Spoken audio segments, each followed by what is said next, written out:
There comes a moment in one's spiritual journey when the whole weight of outward seeking begins to dissolve, not because one has found all the answers in the world, but because one begins to sense, sometimes faintly, sometimes with great force, that the answers were never in the world at all. We spend years, even lifetimes, believing that peace is to be found in better circumstances, that safety lies in stronger defenses, that healing is the result of manipulating matter and improving conditions. And yet, as many of you have discovered, the more we look outward, the more the heart is left untouched. Something in us begins to whisper, there must be another way. And indeed there is, but it is not a way found in books or rituals or in the opinions of men. It is a way discovered only through a turning within. The Master revealed this inner path in the simplest, most misunderstood statement in all of spiritual teaching, I am. Those two words, unadorned, unqualified, pure, carry within them the entire secret of spiritual life. Not I am something, not I am becoming, not I hope to be, but simply I am. For in those words, spoken without attachment to person, there is a recognition that the life we have called mine was never personal life at all, but the infinite expressing itself as individual being. Joel Goldsmith spent his earthly years pointing students back to this simple recognition, teaching that God is not something we reach for, nor a power we invite into our affairs, but the very essence of our own identity. And so this 7-day practice we are embarking upon is not a method, nor a discipline, nor a way to change conditions. It is not an attempt to add truth to the mind or to secure blessings from a distant deity. No, it is a gentle, quiet, returning to the source that has never been absent. Practicing the presence is not thinking about God, nor is it praying to God. It is the recognition that the presence is already the life of your being, and that all fear, all lack, all discord arise only when we forget this and identify ourselves with the passing shadows of this world. For the next 7 days, our aim is simple: to make room in consciousness for the awareness of the infinite. Just a crack in the door is enough. A brief pause in the stream of thought, a moment of inner stillness, a quiet acknowledgement of the I that lives itself as you. This is all that is required. As you take these steps, not with strain but with receptivity, you will find that life begins to unfold from within, and the burdens you once carried begin to lighten, not because they have been solved by human effort, but because you no longer carry them as a personal self. Let us begin this journey. Then, not as seekers striving toward a distant goal, but as those who are awakening to what has always been true, rest for a moment in the awareness that the I which hears these words is not the limited person you have believed yourself to be, but the presence itself, eternal, inexhaustible, whole. From this recognition, everything that needs to unfold will unfold, and everything that needs to fall away will fall away, all without your striving. Simply be willing to let the next 7 days reveal what has forever been your own identity.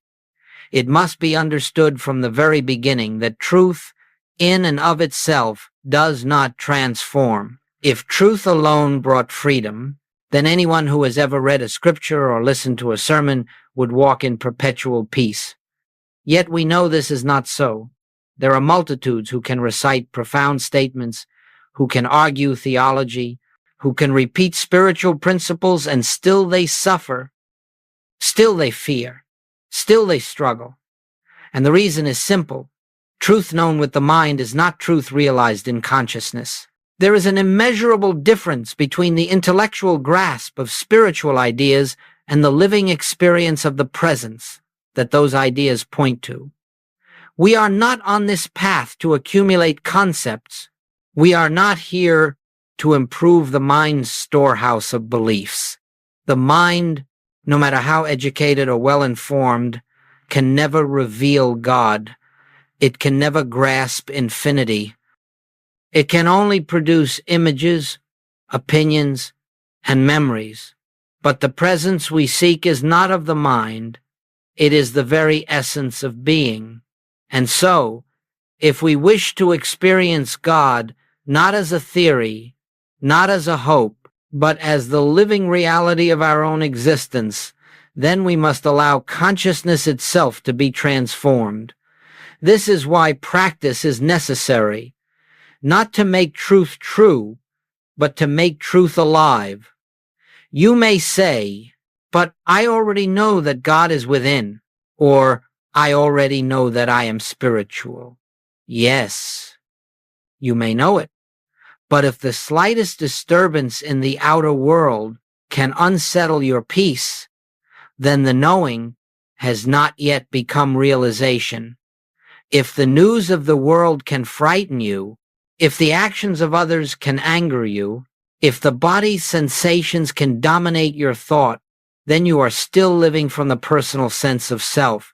And the personal self, no matter how spiritual its language may sound, will always be vulnerable, always be striving, always be seeking somewhere outside itself for what already lies within.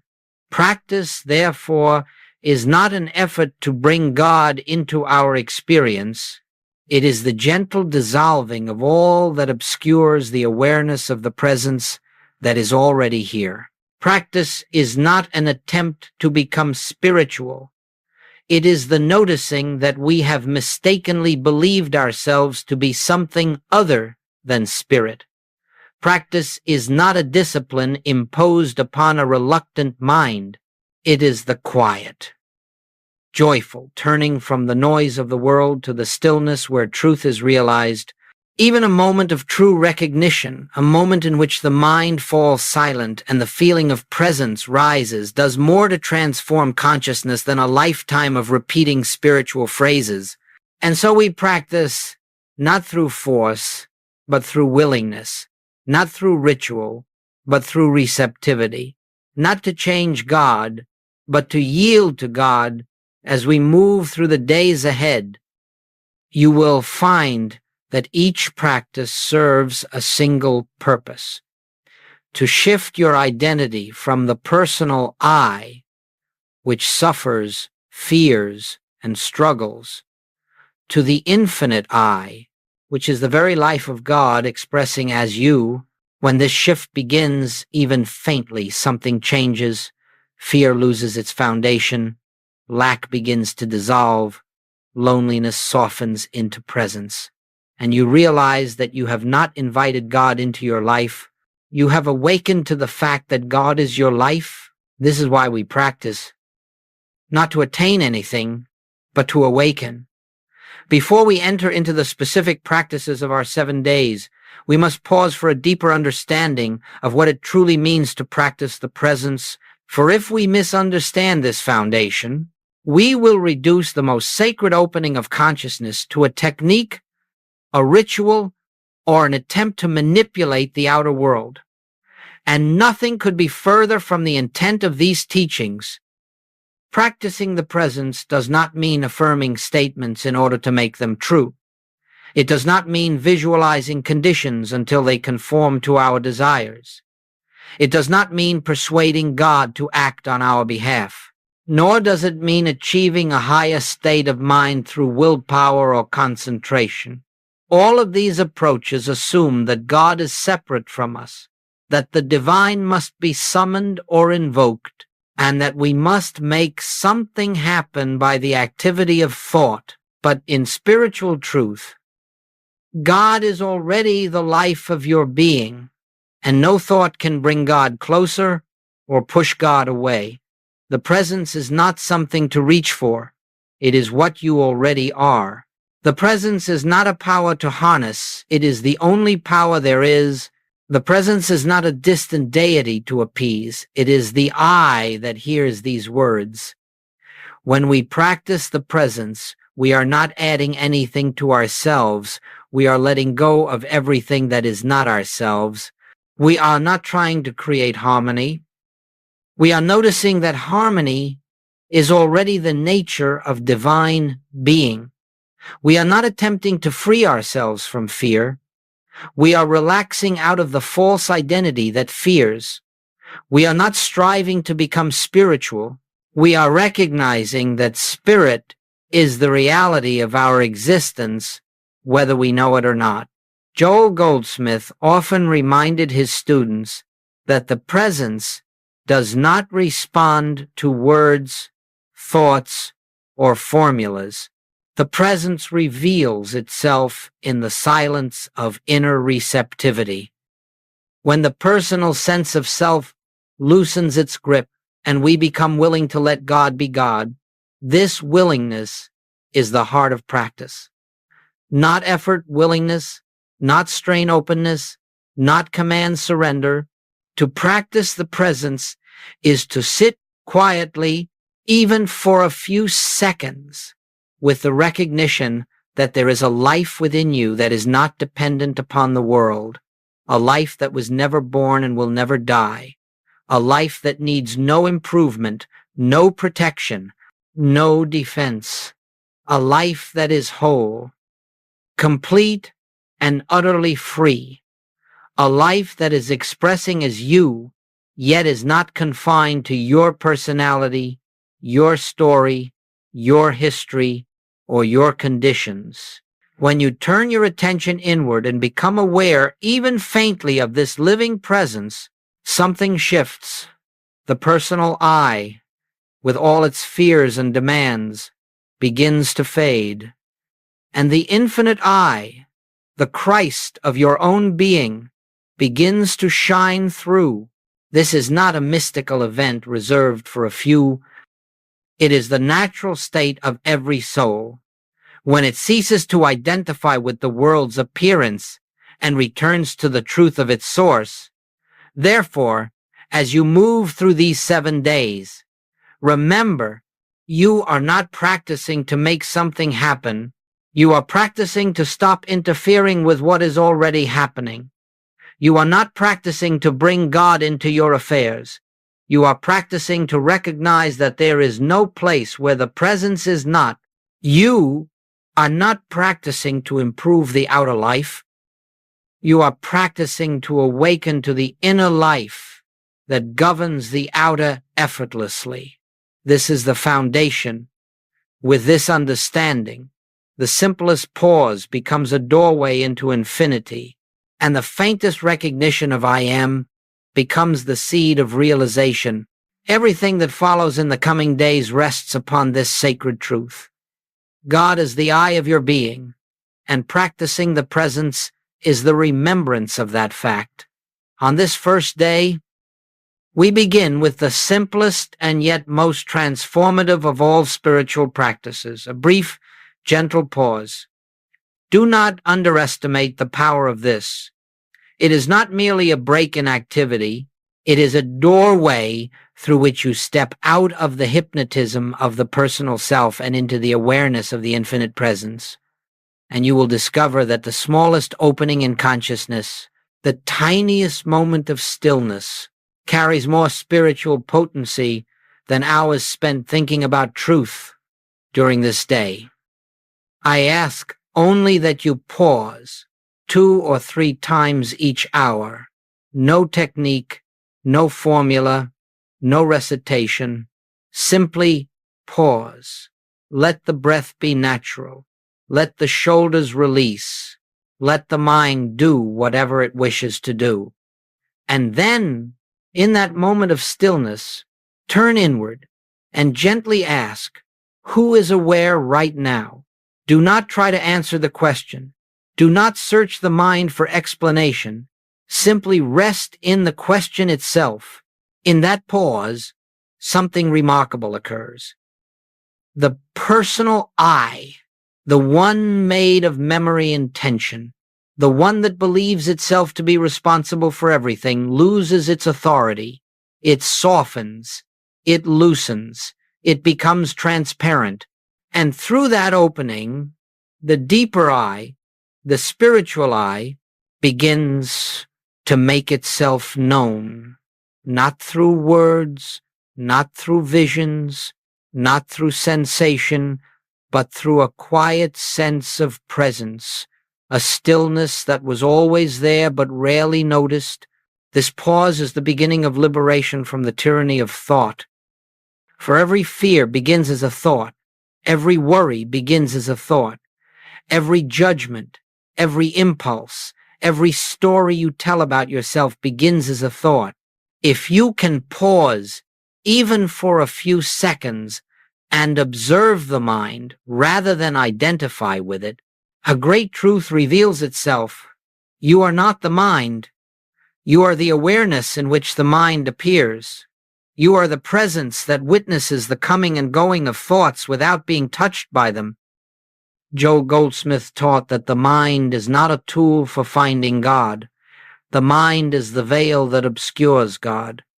When you pause, the veil thins. When you pause, you step out of the stream of thinking and into the stillness where truth is realized. The pause is therefore not an interruption of your spiritual life. It is the spiritual life. It is the moment in which you return from the world of appearances to the inner kingdom where all harmony, all peace, all supply already exist. As you practice this today, you will notice something subtle but unmistakable. The pause begins to interrupt the habitual reactions of the personal self. A moment of irritation arises. Pause. A fear about the future appears. Pause. A judgment about yourself or another forms. Pause. In each pause, you quietly step back and remember, the I that is aware of this is not disturbed. The I that is aware of this is not afraid. The I that is aware of this is the presence itself. Do not expect fireworks. Do not expect revelations. Simply pause. Let the rest unfold of its own accord. For in the pause, even if it lasts only a breath, you touch the edge of freedom. You begin to sense that the true I, the I that Jesus spoke of, the I that Goldsmith devoted his life to revealing, is not the anxious self you have been trying to fix, but the eternal self that needs no fixing at all. Let today be the day you learn to stop for a moment and return to your own being. Let today be the beginning of living not as a person in the world, but as the presence observing the world. One moment at a time, one pause at a time, you are stepping back into the truth of what you are. On this second day, we turn to one of the most sacred disciplines in the entire spiritual path, the watching of the words I am. For in all of Scripture, in all of mystical teaching, no phrase carries greater significance or greater creative power. When Moses sought the name of the infinite, the answer was not a doctrine, not a philosophy, but this I am that I am. When the Master spoke, he did not describe God as something separate from himself. He spoke from the divine center. I am the way. I am the life. I am the light of the world. And Joel Goldsmith spent his life revealing that these words were not personal claims, but universal truth. The I that speaks is the presence of God itself, yet how casually the world uses this sacred name, how unknowingly we attach it to fear, to limitation, to lack, to conditions that have no reality in the kingdom of spirit. I am sick. I am lonely. I am failing. I am not enough. And with each of these statements, we unknowingly bind the infinite to the finite, the eternal to the temporary, the perfect to the imperfect, not in truth, but in our experience. For whatever we associate with the words I am becomes the identity through which we live. Today's practice is simple. You will watch your use of I am, not with judgment, not with condemnation, but with quiet awareness. Whenever you hear yourself say, I am, followed by a condition, I am tired, I am worried, I am behind, I am overwhelmed, pause. Let the words echo within you and gently recognize these are not true of the I that I am. These are statements about a passing appearance, not about the life that witnesses the appearance. Do not try to correct the statement quickly. Do not rush to replace it with something positive. Instead, rest for a moment in the recognition that the I which observes the condition is not the condition. The I that says I am tired is the infinite aware of a temporary sensation. The I that says I am lacking is the infinite witnessing a passing belief in limitation. The I is never tired. The I is never lacking. The I is never afraid. The I is the presence of God.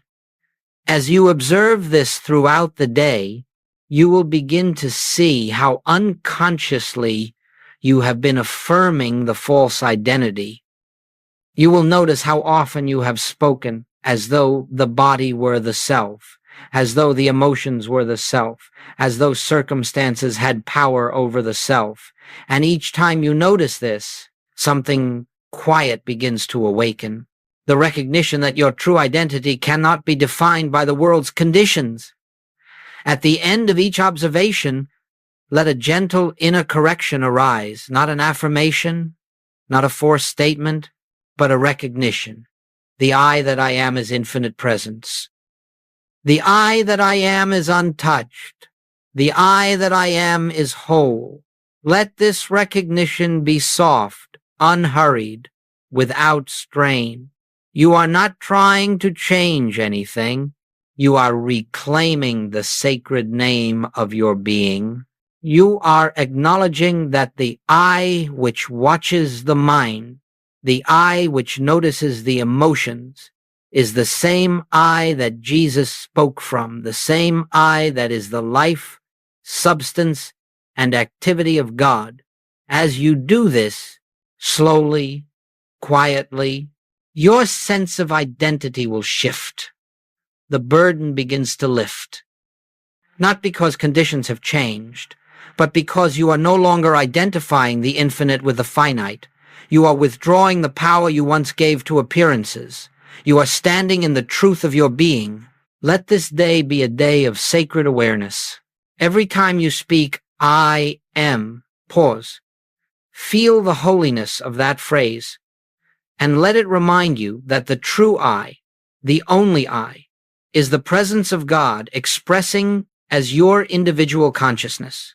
This is the beginning of freedom from the false self, the beginning of living from the Christ within. On this third day, we take a step deeper into the heart of the spiritual life. For now we are no longer merely observing the misuse of the sacred name. We are beginning to rest in the truth of that name itself, to sense, even faintly, the impersonal I that is the foundation of all spiritual realization. This is the day in which we begin to taste the difference between thinking about God and resting in God, between knowing that I am is divine and sensing the living reality of that truth within ourselves. Set aside 10 minutes, morning, midday, and evening. Sit quietly, without urgency, without expectation. Let the mind be whatever it wishes to be. Let the body relax. Let the world go its own way. And then, in that sacred stillness, gently bring your attention to the simple recognition, I am. Do not add anything to it. Do not complete the sentence. Do not qualify or interpret it. Just rest in the bare awareness of being. What you will begin to notice is subtle but profoundly important. As you rest in I am, you will discover that this I is not the personal sense of self that you have habitually identified as me. It is not the one with opinions, memories, likes, dislikes, fears, or ambitions. It is not the one who worries about tomorrow or regrets yesterday. The personal sense of self may still be present, but as you remain quiet, you begin to sense that it is something you observe, not something you are. The I that you rest in is impersonal, infinite, silent, and free. It was present before thought appeared, and it remains after thought subsides. It does not change with circumstance, nor does it rise or fall with emotion. It simply is. This recognition is the beginning of Christ consciousness. Not a vision, not an experience, not a dramatic event, but the quiet awareness that the I of you is not the personal self you have been trying to repair. The I of you is the same I that lived as Jesus, the same I that breathed as the prophets and mystics, the same I that is the life of every individual on earth. It is the presence individualized yet never divided. As you sit in this awareness, you may notice that the mind attempts to pull you back into language. I am peaceful. I am loved. I am one with God. Do not fight these thoughts, but gently release them. Even the most beautiful spiritual thought is still a thought, and our purpose today is to return to the pure awareness of being, where words cannot enter and concepts lose their grip. The more deeply you rest in I am, the more you will begin to sense that this awareness is not located in the body. It does not begin behind the eyes or end at the skin. It has no boundary, no shape, no form. It is everywhere and nowhere. It fills the room and extends beyond it. It contains the world, yet is untouched by the world. This is why Joel Goldsmith often said that God is the I of your being, for this innermost I, the one that cannot be seen, cannot be grasped, cannot be defined, is the presence that lives itself as you. Let this day be a day of resting, not striving, not seeking, not reaching, just resting. For in the resting, the personal sense of self grows quiet, and the infinite begins to shine through. You will not make this happen. You will simply allow it. And as you continue this gentle practice, you will discover that the more you rest in the impersonal I, the more life flows harmoniously, effortlessly, and without conflict, not because you have controlled anything, but because you have ceased to interfere today. Do not try to achieve spiritual realization. Instead, let realization reveal itself. Let the I that you truly are rise into awareness. Let the silence speak. Let the stillness be its own fulfillment. For the I am is not something you become. It is what you have always been. On this fourth day, we enter a realm of practice that many students overlook, yet without it, no one can come into the fullness of spiritual realization. Up to this point, we have been turning inward, discovering the impersonal I that is the life of our being. But now we must extend this recognition outward. For the presence that animates us is the same presence that animates every individual we meet. Until this truth becomes the basis of our seeing, we will continue to experience conflict, fear, and separation, and where there is separation, there can be no true realization. As you move through this day, every person becomes your spiritual opportunity. Whether you speak to them or merely pass them on the street, whether you approve of them or feel resistance toward them, Whether they inspire affection or stir discomfort, pause and quietly recognize this one too is the I am. Not their behavior, not their personality, not their history, beliefs, or actions, but the same divine presence, the same infinite life, the same Christ identity. That is the truth of your own being, for there is only one I, appearing as many forms. And when you look upon another through the lens of personal sense, you deny the truth of your own self. This recognition is not sentimental. It is not moral. It is not an attempt to force yourself into kindness or forgiveness. It is a spiritual act. It is the beholding of reality where the world presents only appearance. Joel Goldsmith often reminded students that we cannot know the Christ of ourselves while denying it in others. The moment we judge another by their human characteristics, we have slipped back into the false identity. The moment we react to another's behavior, we have forgotten that the world of appearances is not the realm of truth. So today, notice when judgment arises, and it will arise. Notice when criticism forms in the mind, it will form. Notice when irritation appears, when impatience surfaces, when an old story about someone returns. And in that very moment, do not fight the reaction. Simply pause.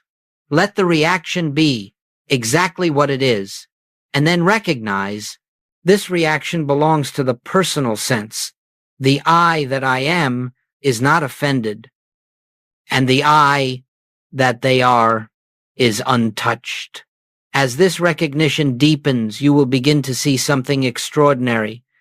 The people who once troubled you will no longer have the power to disturb your peace, not because they have changed, but because you are no longer relating to their appearance. You are seeing the presence behind the appearance. You are seeing the Christ instead of the mask. This seeing is healing for you and for them. You may encounter someone whose actions are hurtful, someone whose behavior is unkind or unconscious. The world will tell you that this is cause for anger, fear, or defensiveness. But the spiritual life invites another response. Father, forgive them, for they know not what they do. Not as a prayer for their correction, but as a recognition that all harmful action arises from ignorance of one's true identity, and if they knew themselves as the I am, they could not act in discord, for the nature of the I am is harmony. Do not misunderstand. Recognizing the Christ in another does not mean allowing misuse, nor does it mean abandoning wisdom or boundaries. This recognition simply means that you no longer grant reality to the appearance. You see beyond it. You know the truth. And because you know the truth, you react not from fear, but from presence. Let this day be a day of sacred seeing.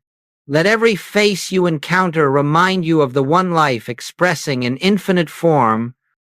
Let every conversation be an opportunity to behold the presence, even if silently, even if only for a moment, and you will discover a profound secret when you recognize the I am in another. Your own realization deepens, for there is only one I being recognized. As you practice this, the sense of isolation begins to dissolve. Loneliness fades, not because you are surrounded by people, but because you are recognizing the one self, appearing as many. Judgment softens, fear loosens, and the heart becomes spacious enough to hold the world without resistance. For the world you see is the world you perceive through the eyes of the I am. And when you behold the Christ everywhere, the Christ becomes the reality of your own experience. Having spent the first 4 days turning inward, watching the sacred name, resting in the impersonal I, and beholding the Christ in all, we now come to the final movement of our 7-day journey, the unfolding of the presence in the practical affairs of daily living. For truth realized within must eventually express without, not as manipulated conditions nor as human achievement, but as the natural harmony of a consciousness aligned with its source. These next 3 days devoted to health, to supply, and to guidance are not new practices so much as deeper recognitions of what has already begun to reveal itself. Day 5. Health. The I that I am cannot be sick. On this 5th day, we turn our attention to the realm of health, not to change the body, not to fight symptoms, not to battle disease, but to recognize that the body is not the seat of your identity. The body is an instrument, a vehicle through which the infinite lives, its life in the world of form, and like any instrument, it reflects the quality of the consciousness that governs it. As you move through this day, whenever any sensation appears, discomfort, fatigue, tension, or even fear of illness, pause, become aware, not of the sensation, but of the one who is aware of it. Bring your attention gently to the recognition. The I that I am is not in the body is in the I. This is not denial. This is not pretending. This is spiritual fact. The body may express harmony or disharmony, but the I that witnesses these changes never changes. The I is perfect life. The I is the divine substance. The I is untouched by pain, decline, or disease. And so, instead of identifying with the appearance, I am sick, I am hurting, I am weak, let the recognition arise. The infinite life that I am cannot be ill. Then rest. Do not attempt to force healing. Do not attempt to visualize wholeness. Simply rest in the awareness that health is not something to achieve, but something to reveal. Healing occurs not when we fix the body, but when we cease to identify the body as ourself. And as you continue this practice, you will notice a quiet shift. The fear surrounding symptoms begins to dissolve. The urgency to fix the body relaxes. And in that relaxation, the body often responds naturally, aligning with the harmony already present in the deeper I. Day 6. Supply. I am is my source. On the 6th day, we address the area that burdens so many hearts. Supply, money, livelihood, opportunity, security. The world teaches that supply comes from external channels, from employers, clients, investments, people, circumstances. And when we believe this, fear becomes our companion, for the world's channels are always changing. But Joe Goldsmith taught a profound truth. You do not live by effect, you live by source. And that source is not outside you. It is the I am of your being. Throughout this day, whenever thoughts of lack or fear arise, whenever you find yourself worrying about resources, pause and gently recognize, I am not sustained by the world. I am sustained by the infinite, not as a statement of hope, but as a recognition that the presence within you is the only real source of all that appears as supply. The forms change, jobs change, people change, circumstances shift, but the source never diminishes, never fails, never withholds. If a channel closes, give thanks. It only indicates that another channel, more aligned with your unfolding consciousness, is preparing to open. But do not look for the new channel. Look only to the source. When you rest in the I am, The right channels reveal themselves in ways you could not have planned.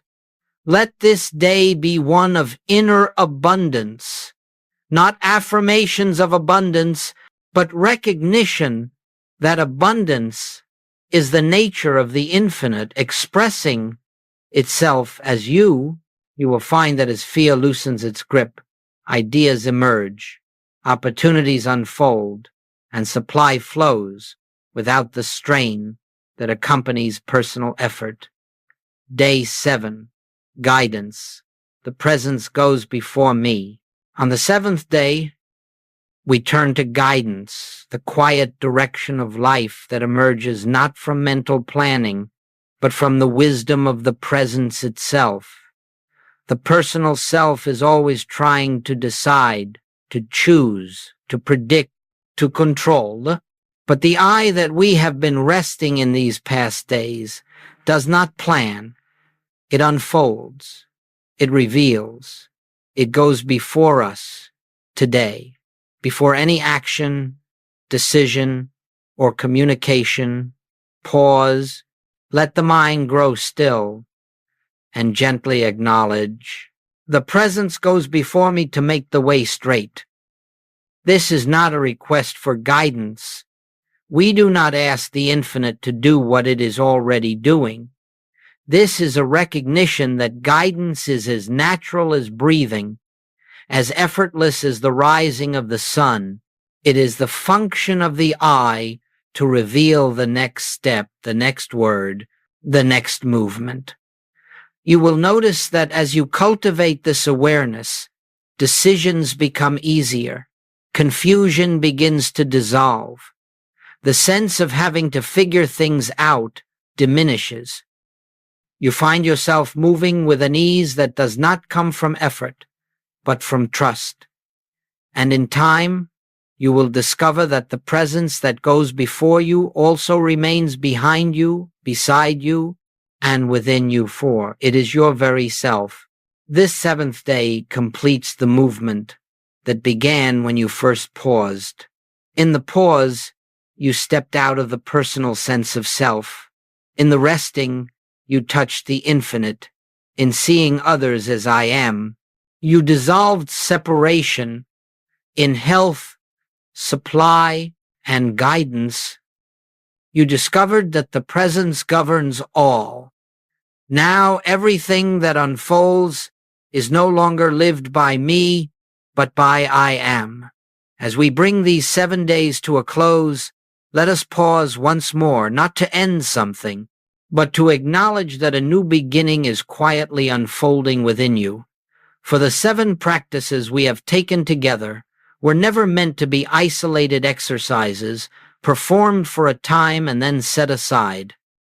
They were invitations, gentle openings that have begun to shift the center of your identity from the personal sense of self to the infinite I that has always been your true being. And when that shift begins, even faintly, life itself takes on an entirely different character. You may notice that fear no longer arises with the same authority it once held. The mind still produces its thoughts, its imaginings, its anxieties, but they pass through you more lightly, for you have discovered that the I, which observes them, is not disturbed by them. The body may still have its sensations, its rhythms, its changes, but you know now that the I is not in the body is in the I. Circumstances may still fluctuate, supply may still move through different channels, relationships may still evolve, but beneath it all, there is a growing awareness that your good does not come from the world. Your good comes from the presence. This is the quiet miracle of living as the I am. Not that conditions suddenly become perfect, but that you are no longer conditioned by them. Something within you has stepped out of the dream of personal identity and into the light of spiritual identity. You begin to feel that your life is not something you must manage, control, defend, or improve. Rather, life becomes something that unfolds through you as the activity of the infinite, And in this unfolding, harmony appears not because you have achieved it, but because harmony is the nature of the presence when the personal self is no longer interfering. Do not expect to remain in this awareness every moment. Do not imagine that spiritual realization is a straight line, free of fluctuation. Even the greatest mystics had moments when the old sense of self attempted to reassert itself. But now you know the way back. With a single pause, with a single breath, you return to the truth. The I that I am is the presence of God. There may be days when you forget, then gently remember. There may be moments when fear arises, then quietly rest. There may be times when the world appears overwhelming, then close your eyes, breathe, and return to the I that is never overwhelmed. Each return deepens the imprint of truth upon your consciousness. Each recognition draws you closer to the realization that the Christ, the I am, is the only life you have ever lived. Do not attempt to measure your progress by what happens externally. That is the old way. Instead, measure it by the inner sense of peace, the subtle quiet that begins to permeate your days. The gentle awareness that something greater than your personal self is living your life. When you sense that peace, even for a moment, you have touched the kingdom. And that moment is enough to change the trajectory of your spiritual journey forever.